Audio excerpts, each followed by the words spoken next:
आपल्या सर्वांचेच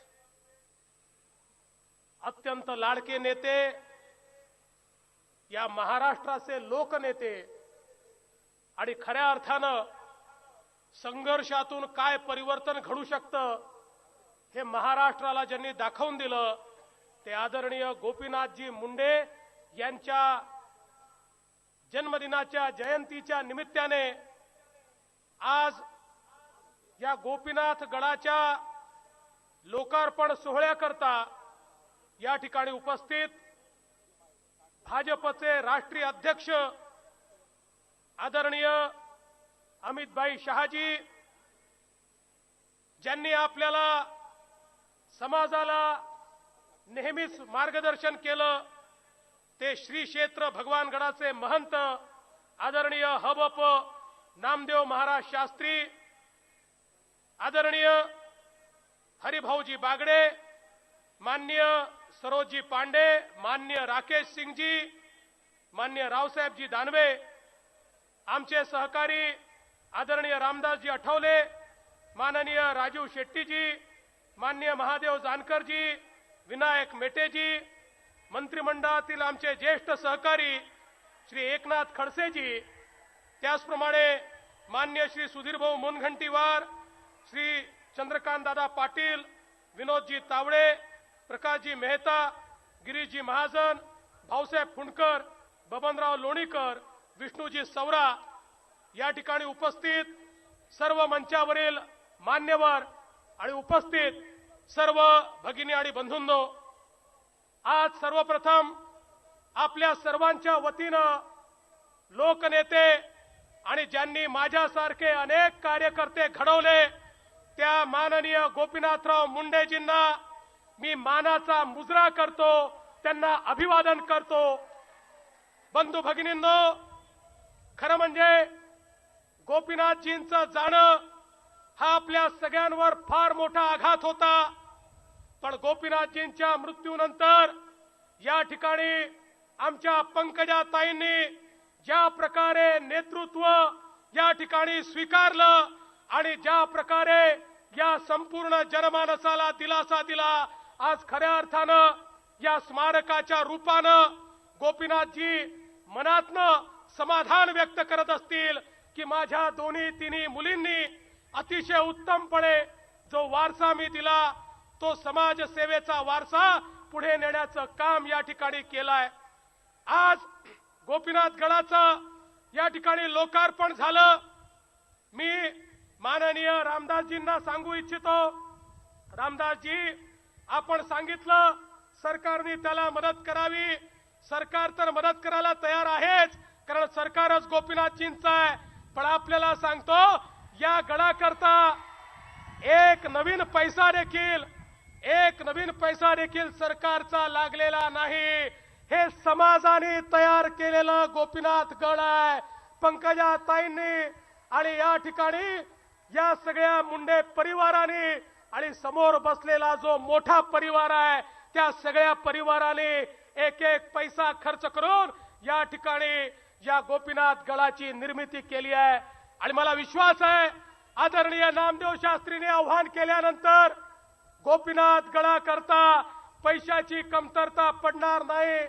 जे मोठं संकल्प चित्र या ठिकाणी पंकजाताईंनी, प्रीतमताईंनी तयार केलाय, निश्चितपणे आपण पुढच्या वर्षी जेव्हा पुन्हा या ठिकाणी येऊ याच्यापेक्षा भव्य आणि मोठं स्वरूप हे आपल्याला त्याचं पाहायला मिळेल। आणि मला विश्वास आहे की दर 12 डिसेंबरला आज आहे त्याच्यापेक्षा वाढत्या संख्येनं संपूर्ण समाज, संपूर्ण महाराष्ट्र या गोपीनाथ गडावर येताना आपल्याला दिसेल।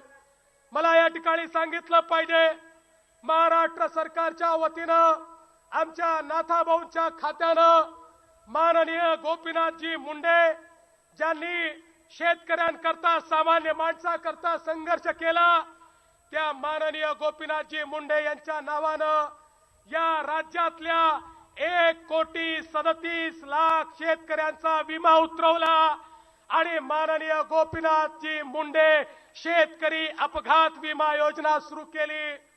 कुठल्याही शेतकऱ्याला त्या ठिकाणी अपघाती मृत्यू किंवा शेतात काम करताना साप चावला, काही त्या ठिकाणी कुठल्याही कारणाने मृत्यू झाला, तर त्याचा परिवार आता वाऱ्यावर सुटणार नाही.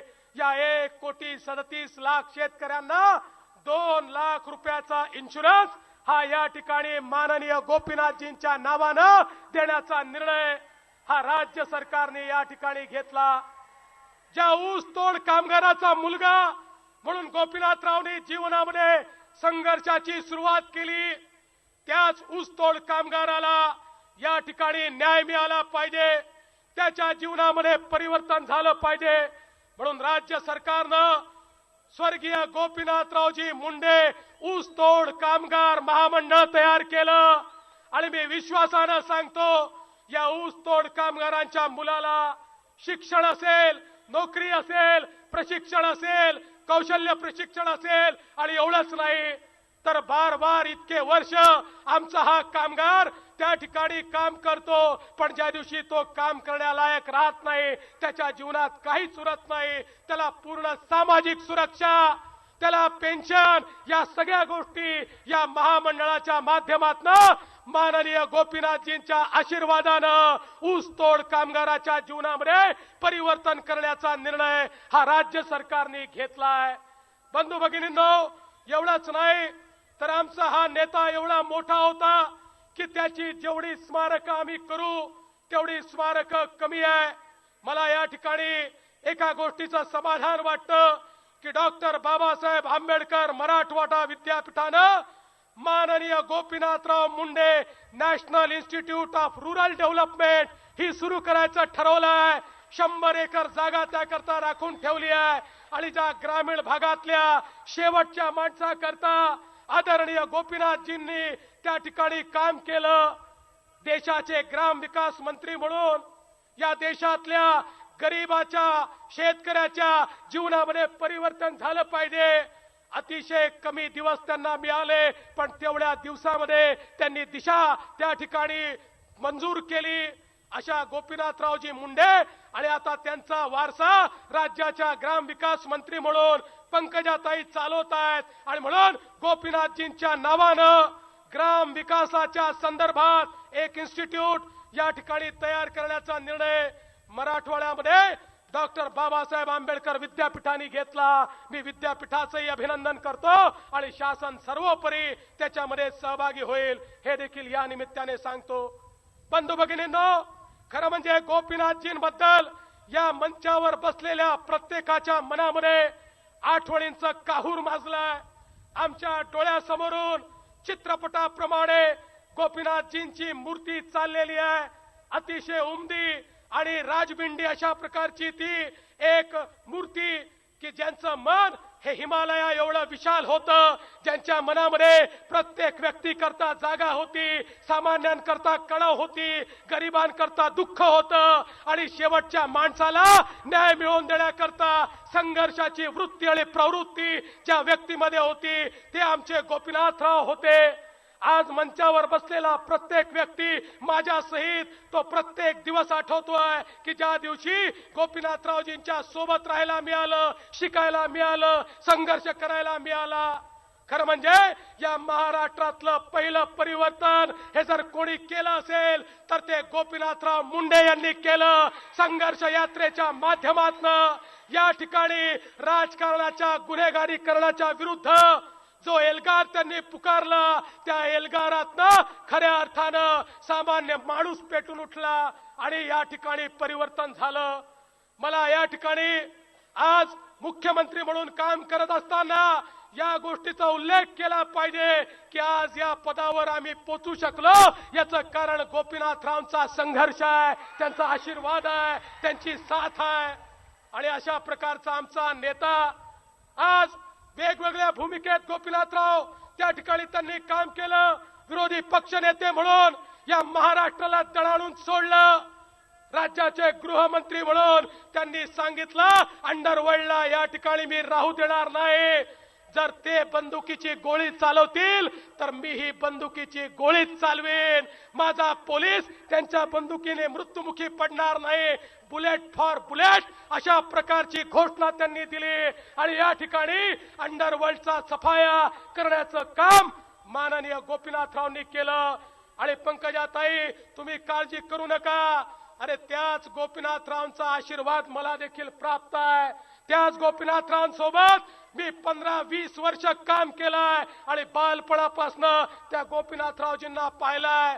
त्यामुळे या राज्यातल्या गुन्हेगारांना ठेचून काढण्याचं काम हे राज्य सरकार करेल. अरे गोपीनाथरावजींनी ज्या प्रकारे हे गुन्हेगारी संपवली, आणि मी आपल्याला सांगतो या देशाकडे वाकडी नजर करून पाहणारा तो दाऊद असो की कोणी असो, त्याची वाकडी नजर या देशावर पडू देणार नाही. काही झालं तरी माननीय मोदीजींच्या नेतृत्वामध्ये आता देश इतका बलशाली झालाय की ज्या देशाचे पंतप्रधान पूर्वी युनायटेड नेशन मध्ये जाऊन त्या ठिकाणी तक्रार करायचे, पाकिस्तान आक्रमण करतोय, पाकिस्तान आक्रमण करतोय. आता परिस्थिती बदलली आहे आणि मोदीजींच्या नेतृत्वामध्ये आता पाकिस्तानचे पंतप्रधान युनायटेड नेशन मध्ये जाऊन म्हणतात भारत आक्रमण करतोय, भारत गोळीबारी करतोय.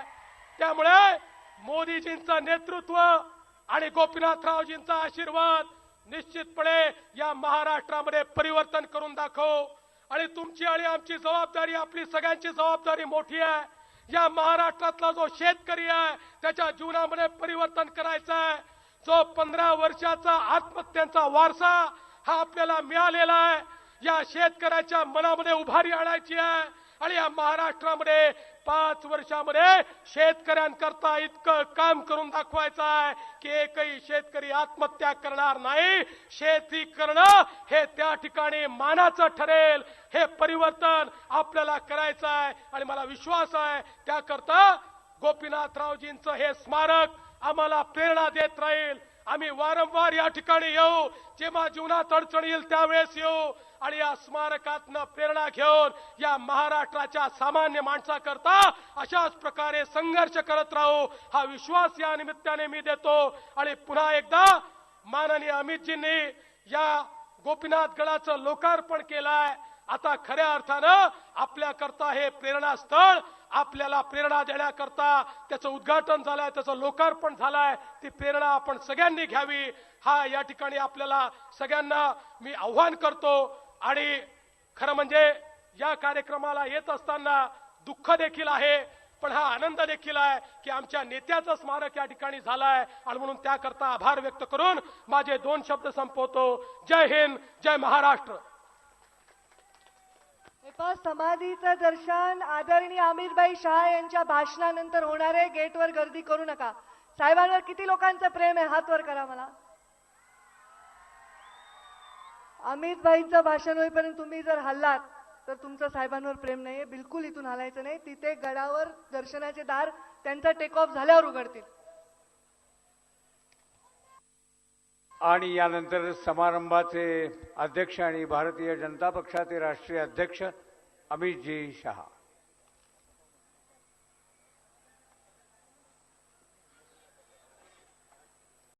शहा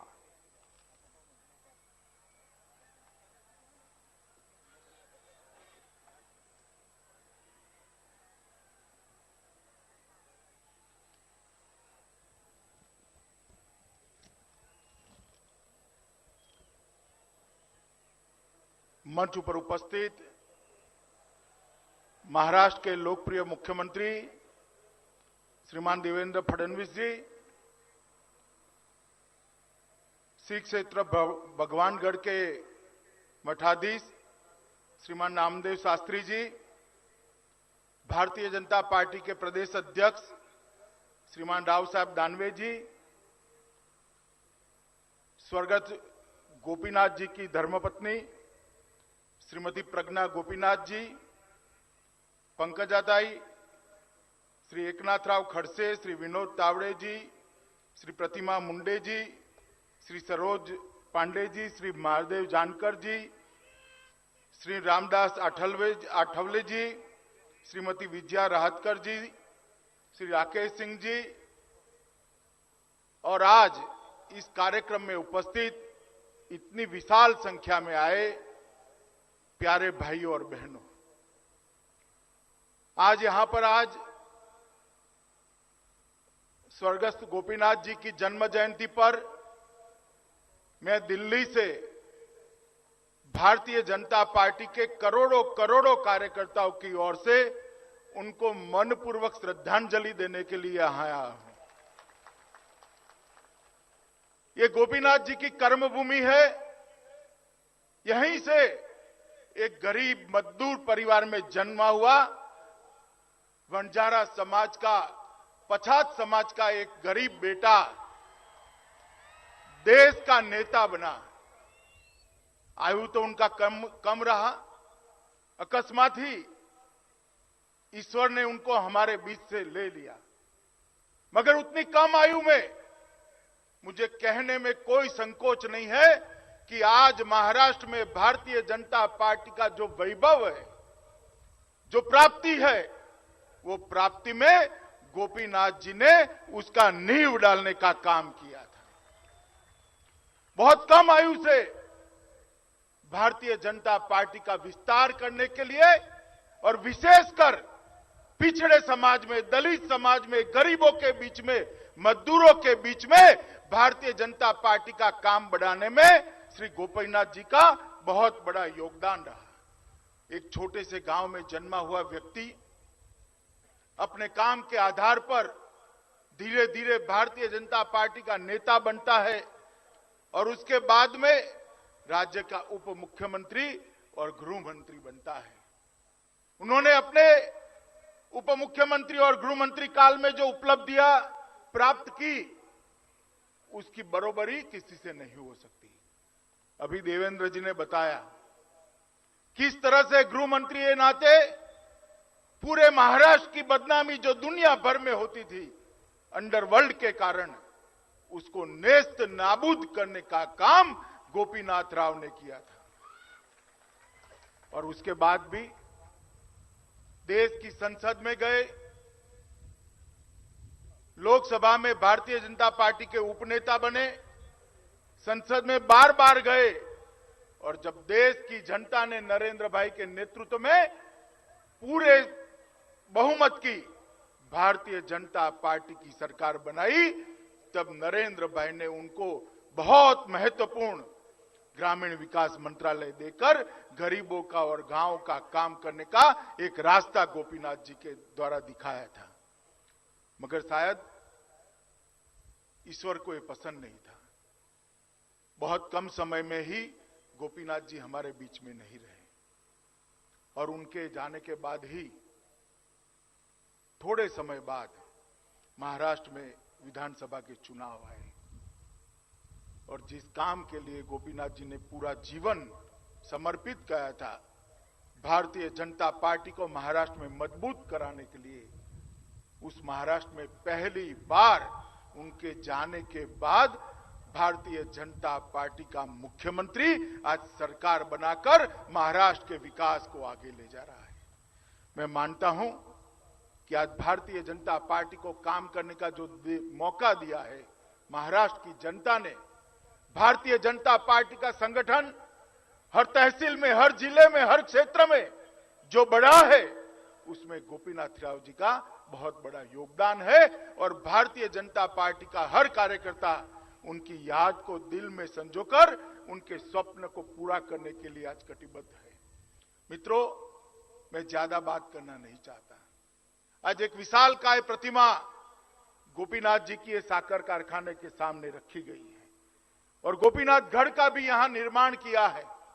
मुझे लगता है सालों सालों तक एक गोपीनाथ गढ़ और विशालकाय प्रतिमा महाराष्ट्र के दबे कुचड़े पीछे सभी वर्गों को संघर्ष की प्रेरणा देती रहेगी और जो शासन में बैठे हैं उनको ये प्रेरणा देती रहेगी कि शासन दबे कुचले और पिछड़े को आगे ले जाने के लिए है, शासन भोगने के लिए नहीं है, गरीबों की सेवा करने के लिए है। और मैं मानता हूं मित्रों, महाराष्ट्र सरकार जिस रास्ते पर देवेंद्र फडणवीस के नेतृत्व में आगे बढ़ रही है, मुझे पूरा भरोसा है कि वो दिन दूर नहीं कि महाराष्ट्र पहले की तरह देश भर में एक नंबर का राज्य बनेगा। ऐसा निश्चित ही देवेंद्र जी के नेतृत्व में होने वाला है। एक साल से भारतीय जनता पार्टी की सरकार महाराष्ट्र में काम कर रही है मगर आज 1 साल के बाद भी कोई विरोधी भी महाराष्ट्र सरकार पर 1 पैसे का घपले का आरोप नहीं लगा सकता, भ्रष्टाचार का आरोप नहीं लगा सकता। इस तरह का शासन भारतीय जनता पार्टी की सरकार ने दिया है। 10 साल तक, 15 साल तक महाराष्ट्र में जिस तरह की सरकार चली उसके बारे में मैं आज टिप्पणी करना नहीं चाहता। सिर्फ इतना कहना चाहता हूं कि 75,000 करोड़ रुपया इरिगेशन के पीछे खर्च करने के बाद भी 0.1% भी इरिगेटेड लैंड में वृद्धि नहीं हुई थी और सिर्फ 7500 करोड़ रुपया खर्च करके 6200 गांवों में पानी के जल संचय की व्यवस्था महाराष्ट्र सरकार ने कर किसानों के लिए एक नया रास्ता खुला है। मित्रों, देश में नरेंद्र भाई और महाराष्ट्र में देवेंद्र फडणवीस के नेतृत्व में भारतीय जनता पार्टी की सरकार ने किसानों के लिए काफी कुछ किया है। 60 साल तक जब कभी भी किसान पे आपदा आती थी तो किसान के लिए नीचे धरती होती थी, ऊपर ईश्वर होता था। भारतीय जनता पार्टी की नरेंद्र मोदी सरकार ने आपदा के समय में किसानों को सहायता देने के सारे नॉर्म्स बदल दिए। पहले जब 50% नुकसान होता था तभी सहायता मिलती थी, अब उसको घटाकर 33% करने का काम ये भारतीय जनता पार्टी की नरेंद्र मोदी सरकार ने किया है। उसमें 50% की वृद्धि की है और 1 हेक्टेयर की जगह 2 हेक्टेयर तक सहायता देने का काम किया है। देश भर में हर किसान के लिए सॉइल हेल्थ कार्ड देने का काम भी भारतीय जनता पार्टी की सरकार ने शुरू किया है और हमारा संकल्प है कि 2019 तक हर किसान को सॉइल हेल्थ कार्ड दिया जाएगा, जिससे कितना पानी चाहिए, कितना खाद चाहिए, कौन क्रॉप ले सकता है, वो सभी वैज्ञानिक मार्गदर्शन उसके तक पहुंचेंगे। 75,000 करोड़ रुपया प्रति साल प्रधानमंत्री इरिगेशन योजना के लिए आवंटित किए हैं और गरीबों के लिए भी कई सारी योजनाएं कही, चाहे धन धन योजना हो, मुद्रा बैंक की योजना हो, बीमा योजना हो, कई सारी योजनाओं के माध्यम से सरकार ने गरीब और किसानों के लिए बहुत सारे काम किए हैं। और मित्रों, ये दोनों सरकारें मिलकर महाराष्ट्र और देश में दबे कुचले पिछड़े सभी लोगों को समाज में आगे ले जाने का काम करेगी। आज यहां मुझे कोई राजनीतिक बात नहीं करनी है, मगर पंकजा ताई और प्रीतम बहन ने गोपीनाथ जी का जो वारसा था उसको आगे बढ़ाने का काम बहुत अच्छे से किया है और मुझे आनंद है कि आज भी गोपीनाथ जी के नाम पर इतनी विशाल जनसंख्या में आप लोग आकर उनको श्रद्धांजलि देने के लिए एकत्रित होते हैं। वो महान व्यक्तित्व के काम का परिचायक है।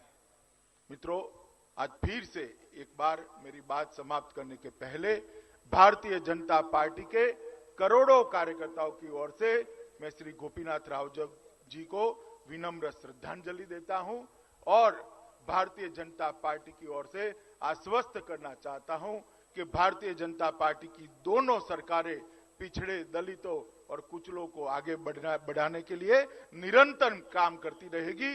यही बात कर मेरी बात को समाप्त करता हूं। वंदे मातरम। यानंतर फुलचंदराव कराड हे आभार प्रदर्शन करतील आणि कार्यक्रम संपेल। आता 1 मिनिट आभार मानेपर्यंत थांबतात का? हो, या कार्यक्रमाला राष्ट्रीय अध्यक्ष आदरणीय अमितजी शहा साहेब आले, त्याबद्दल त्यांचे, तसेच मुख्यमंत्री देवेंद्रजी फडणवीस साहेब, हरिभक्तपरायण नामदेवजी शास्त्री महाराज यांचा मी गोपीनाथ गडातर्फे आणि पंकजाताई आदरणीय नेत्या यांच्यातर्फे मी आभारी आहे। यानंतर सर्व मंत्री, सर्व आमदार, सर्व खासदार, सर्व पत्रकार आणि विशेष करून जमलेली सर्व गोपीनाथराव गडांची, मुंडे साहेबांच्या भक्तांचं मनापासून मी आभार व्यक्त करतो। या ठिकाणी राष्ट्रीय अध्यक्ष शहासाहेब भगवान गडावर आलात आणि त्यानंतर तुम्ही गोपीनाथ गडावर आलात, आमच्या दोन्ही श्रद्धास्थानावर आलात, त्याबद्दल आपलं अभिनंदन। आदरणीय रामराव महाराज हेही या ठिकाणी आलेले आहेत, त्यांचाही मी आभार व्यक्त करतो. आणि मुख्यमंत्री साहेब, तुम्ही उद्घाटनालाही आला होतात आणि आजही आलात, त्याबद्दल तुमचे सर्व मंत्र्यांचे आणि इथं आलेल्या सर्व भाविक भक्तांचा मनापासून आभार. कार्यक्रम संपला. समाधीचं दर्शन घेण्यासाठी गेट उघडं झालेलं आहे. आपण शांततेने समाधीचं दर्शन घ्यावं. आपल्याला विनंती करतो की आपण शांततेत समाधीचं दर्शन घ्यावं आणि आपापल्या गावी शांततेत जावं. मुंडे अमर रहे, अमर रहे, अमर रहे, अमर रहे. परत या, परत या, परत या, परत या.